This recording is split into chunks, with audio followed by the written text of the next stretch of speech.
Jangan lupa subscribe YouTube channel Metro TV News dan jangan lupa nyalakan notifikasinya.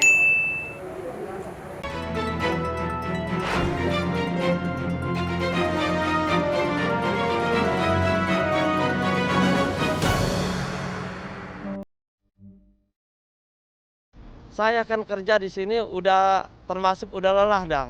Dari bulan 3 saya kerja sampai bulan 12 ini. Ternyata saya mengharapkan COVID-19 ini reda. Ya, ternyata meningkat.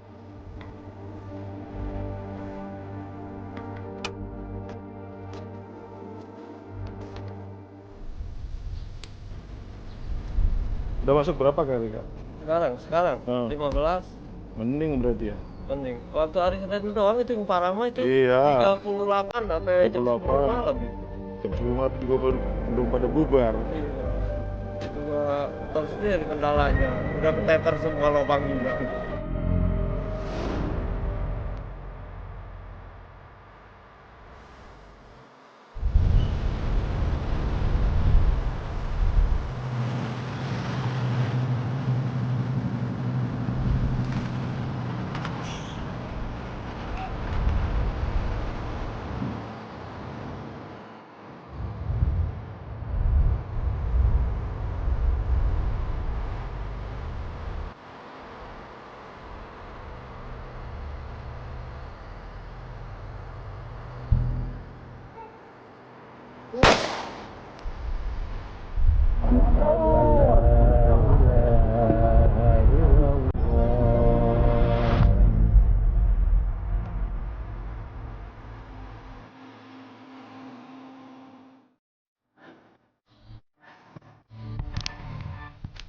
Ajal memang tak bisa diduga kapan datangnya, sepenuhnya menjadi kuasa Sang Ilahi. Meski begitu, tetap saja kepergian orang-orang terdekat selalu menyisakan perih. Terlebih di saat pandemi seperti sekarang ini, nyawa seolah menjadi tak berarti. Setiap hari selalu saja ada jenazah yang dikuburkan, tidak hanya berbilang 1 atau 2, tapi belasan. Bahkan bisa mencapai puluhan hanya dalam waktu 1 hari. Tanpa pandang bulu, virus COVID-19 telah merenggut begitu banyak nyawa di negeri ini. Angkanya sudah mencapai lebih dari 18.000 korban jiwa dengan tingkat kematian mencapai 3,1%, jauh melampaui tingkat kematian dunia di angka 2,2%.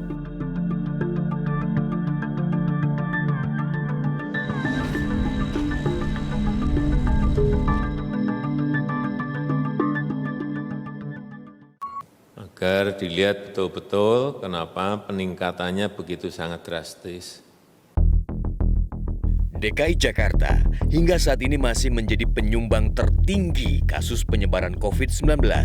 Hingga 10 Desember lalu, porsinya sudah hampir menyentuh 25% dari total kasus di Indonesia.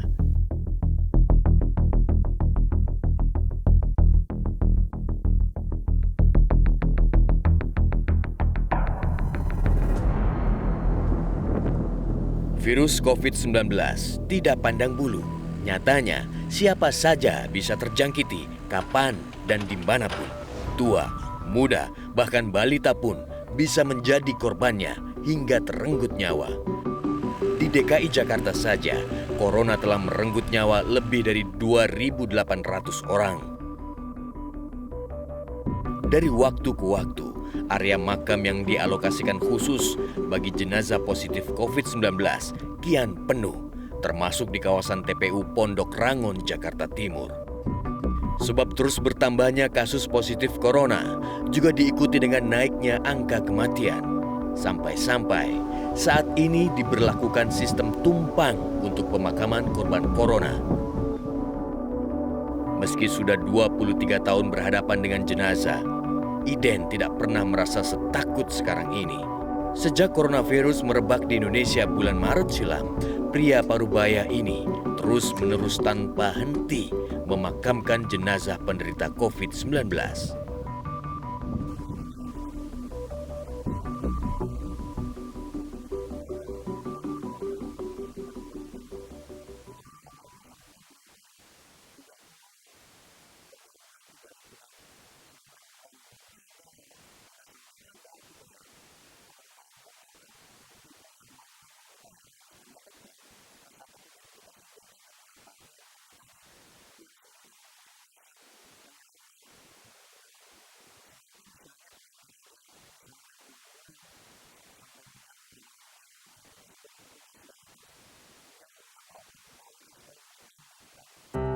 Bapak dua anak ini tidak pernah menyangka sedikit pun pandemi akan berlangsung lama hingga saat ini.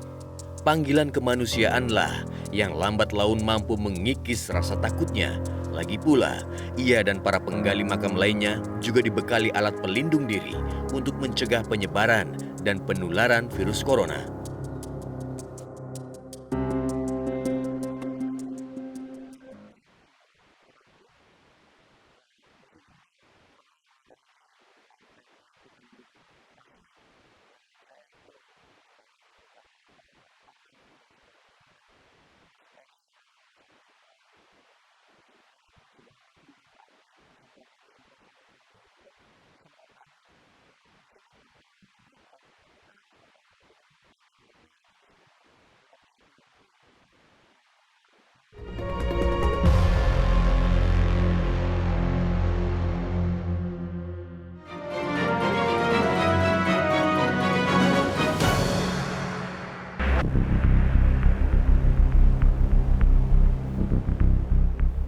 Sejak pertengahan Agustus lalu, angka positif COVID di Jakarta terus naik. Libur panjang nasional diduga menjadi salah satu pemicunya. Di bulan Agustus, terdapat 2 penanggalan libur nasional di pekan ketiga. Alhasil, angka kasus baru di pekan keempat melonjak 2 kali lipat pada akhir Agustus. Di bulan November, kasus baru sempat turun menjadi 587 kasus di tanggal 11. Namun hanya dalam 10 hari berikutnya, kasus baru melonjak 2 kali lipat. Lonjakan kasus baru ini diduga dipicu oleh aktivitas kerumunan dari ribuan orang di sekitaran Jakarta.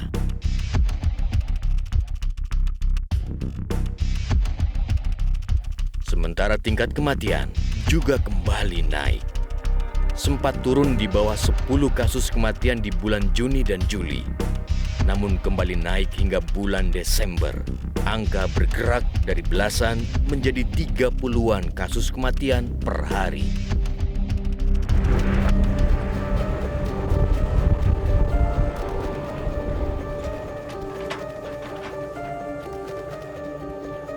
Imbasnya, TPU Pondok Rangon pun mulai over kapasitas dan pemakaman jenazah COVID dilakukan di TPU Tegal Alur, Jakarta Barat. Di sini ada 40 orang petugas pemakaman. Mereka dibagi menjadi 8 grup. Perharinya, sebanyak 7 grup bertugas dari pagi hingga jam 6 sore dan 1 grup disiagakan untuk shift malam hingga dini hari. Mereka ini tidak hanya menangani pemakaman jenazah positif corona, tapi juga pemakaman umum. Sebagai gambaran, selama 3 jam kami berada di lokasi ini saja, sudah berdatangan 19 jenazah positif corona. Ambulans datang silih berganti, bahkan harus mengantre untuk menurunkan jenazah yang akan dikubur. Itu sebabnya, meski sedang di tengah-tengah jam istirahat, para petugas ini selalu sigap kala ambulans tiba. Sebab mereka menyadari jenazah tidak bisa menunggu, alias harus segera dimakamkan. Kemarin saya dari jam 8 sampai jam 10 malam, hampir 38 peti yang jenazah yang saya kuburkan di COVID-19 ini. Meningkat lagi, ini baru jam 2, setengah 2 siang ini, saya udah mencatat 15 jenazah yang saya dari COVID-19 ini. Hari ini doang itu? Hari ini doang, Pak. Ntar kemungkinan kan saya petugas sampai jam 10 malam, minimal itu 25 jenazah, Pak. Datang lagi? Datang lagi, Pak. Tadi mah cuma saya menyediakan kan 20 lubang, Pak. Hari ini doang? Iya, hari ini doang. Ternyata kan lubang itu bukannya cukup, malah menambah. Gitu. Yang saya khawatirkan namanya kita kan nggak bisa diprediksi hari ini berapa, Pak.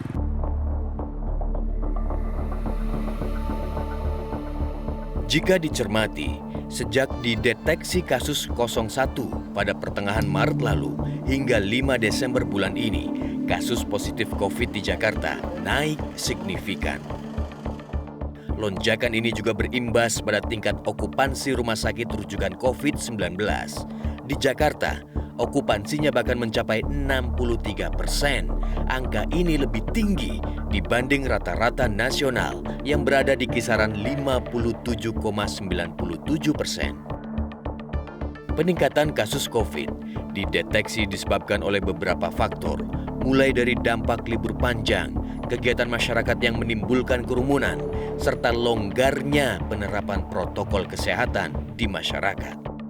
Memang sudah kita informasikan sebelumnya.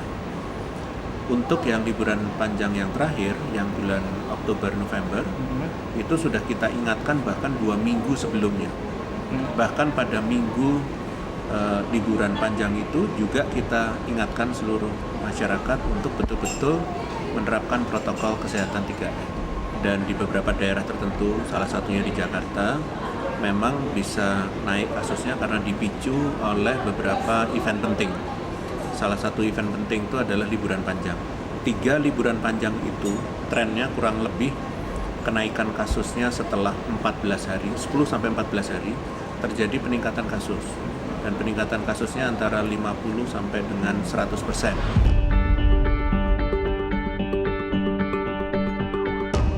Meski upaya pembatasan sosial berskala besar di setiap jenis kegiatan terus digaungkan oleh pemerintah daerah maupun pusat, faktanya beberapa waktu lalu masih ada saja kegiatan masyarakat yang melibatkan kerumunan begitu orang banyak. Dan entah sebuah kebetulan atau tidak, pasca peristiwa kerumunan di Jakarta beberapa waktu lalu, daftar nama pejabat Pemprov DKI yang terkonfirmasi positif COVID-19 bertambah panjang. Mulai lurah, wakil gubernur, hingga gubernur DKI Jakarta. Hasil tes PCR menyatakan bahwa saya positif COVID-19. Bagi siapapun yang pernah bertemu saya dalam beberapa hari ini, silahkan langsung menghubungi puskesmas terdekat untuk menjalani tes usap. Dan tim tracing dari Dinkes juga akan mendata, akan dicatat semua, akan dihubungi semua kontak erat, dan seluruh prosedur terkait akan dijalankan. Intinya begini, setiap event kejadian itu efeknya, kalau berefek, itu paling cepat 10-14 hari. Oh baik. Dan akan terjadi selanjutnya mungkin sampai minggu ketiga setelah event tersebut. Event yang terjadi kerumunan, apapun bentuknya.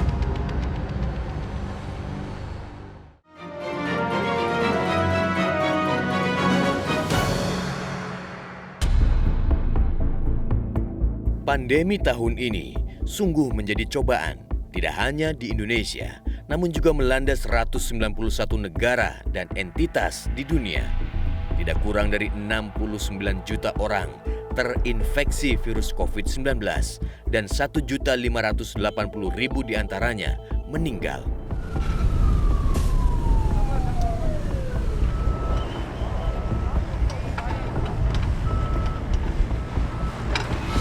Pemakaman khusus COVID menjadi potret pilu betapa corona tidak bisa dianggap remeh.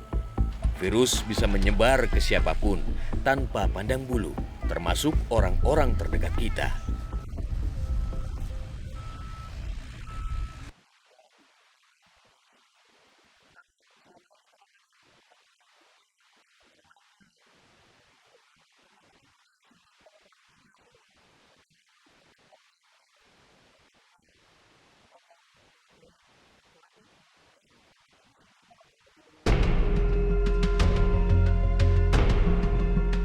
Reza kehilangan sosok bapak.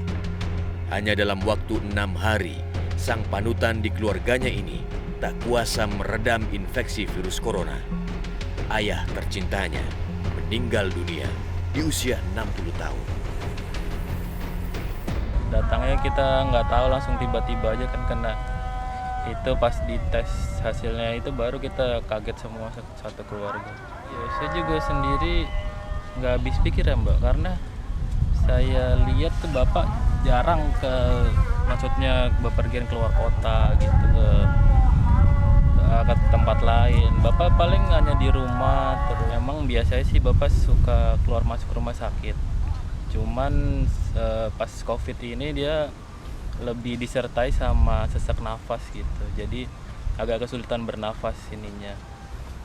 Pas dites di rumah sakit, di swab ternyata hasilnya positif. Virus corona begitu reaktif, penyebaran dan penularannya begitu cepat. Kerumunan dan ketidaktaatan menjalankan protokol kesehatan serta lingkungan bisa memicu percepatan penyebaran virus corona. Kasus baru harian di bulan Desember ini merupakan rekor kasus tertinggi sejak pandemi muncul di negeri ini. Pada waktu SARS ya, sebagai contoh waktu SARS itu lebih mudah kita melakukan isolasi ataupun karantina dan mendeteksi. Ya.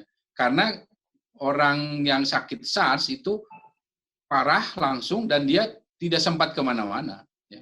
Nah, COVID-19 ini mayoritas itu tidak bergejala. Tanpa menyadari adanya dia membawa virus, dia terus bergerak kemana-mana sehingga yang terjadi saat ini di Indonesia itu yang disebut dengan silent spreader. Ya. Jadi penularan yang tidak terlihat. Ya.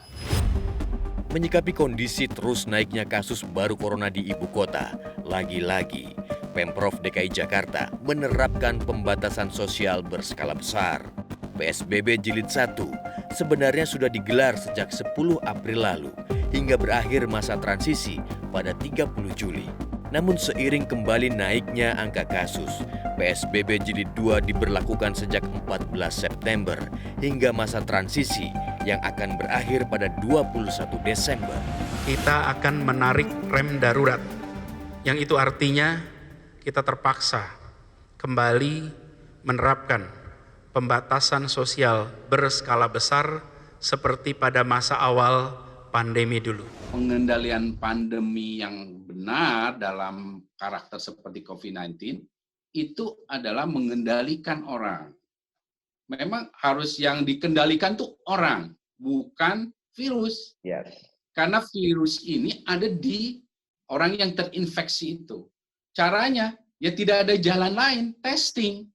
Kalau ada orang yang mengatakan, atau negara yang mengatakan, kita jangan melakukan testing, berarti dia tidak paham tentang pengelolaan dan pengendalian pandemi. Dan ini berbahaya berarti. Indonesia itu berhasil melalui, jadi bukan saat ini saja Indonesia mengalami pandemi. Indonesia sudah berhasil melalui beberapa pandemi maupun epidemi.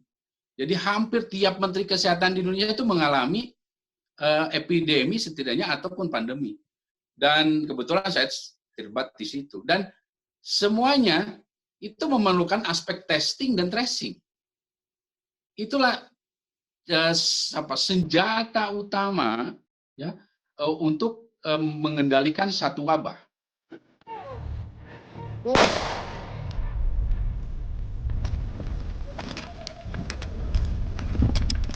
Bagaimanapun, virus COVID-19 adalah ancaman nyata tanpa pandang bulu, bisa menyerang siapa saja. Virusnya begitu agresif, merusak sistem kekebalan tubuh manusia, menjadi mesin pembunuh yang tak kasat mata. Untuk itu, jangan pernah lengah, karena faktanya, corona masih mengintai kita.